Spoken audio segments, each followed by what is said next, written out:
things in my YouTube studio that just make sense.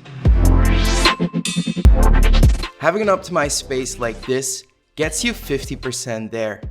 The idea is that you have a spot to focus and you don't lose too much time setting up all the different shots. It's kind of like a plug and play thing for filmmaking. And after 2 years in this studio, it's time to show you what solutions I came up with that make my life a little bit easier. But first, and this is important, grab a measure and make a plan of your room.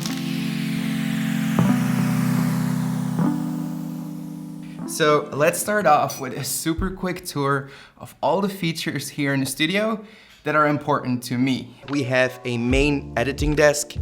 Also make sure that we have enough storage space, a seamless backdrop, a do-it-all table setup, and to finish off an accent wall. The two things were important to me. It needs to be both functional, but also look good, because to me, this space is like a secondary character in my videos. So I based all of the interior on an industrial design board I made on Pinterest. That means working with a lot of black, white, concrete, metal, and some darker tinted woods. You'd be amazed how much sticking to one style does to the look of your space. After I had a rough idea, I started out with a floor plan and drew out a few setups. You can see what works and what doesn't work for your room. And for my place, I put the editing desk in the darkest corner of the room. Here I have the least amount of reflections. I can really focus on my editing and color correction. I also don't like wasted space, and having the storage lockers, which are from IKEA of course, behind my seamless seemed like the perfect combo.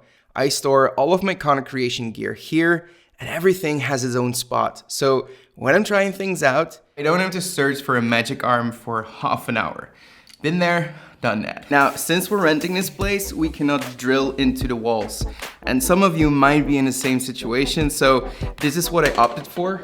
It's a Manfrotto auto pole. So I have two of these, which now mounts the whole seamless setup straight to the ceiling. And also what I found out before filming this video is that these auto poles have a really nice secondary use that I didn't think of before. I'm gonna show you in a bit. So this do-it-all table, some of you might recognize it from my old bedroom studio, and it's a custom piece my dad made for me, but it's a game changer in this studio.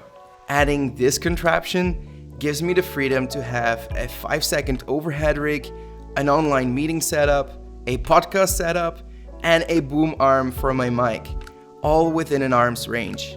Having all of this together not only saves me so much space, but it also saves me so much time setting up my shots. After a lot of going back and forth, I have to admit, I just love that we painted this wall black, because it just adds so much more character to the studio.